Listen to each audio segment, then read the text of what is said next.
نه من سازنده.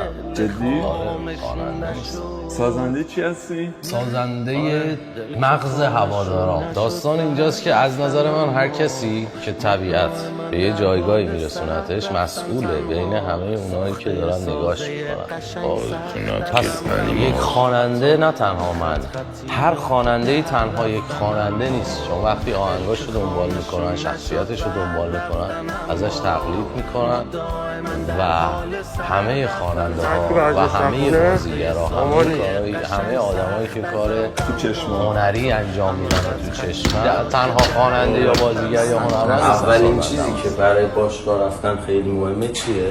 عطر و اسپری. شما میخوای بری باشگاه خوشحال باشی کنار هر کی تمرین کنه. بدونید که داش امیر همیشه حواسش به شما تکلیف‌ها هست. دوستتون دارم.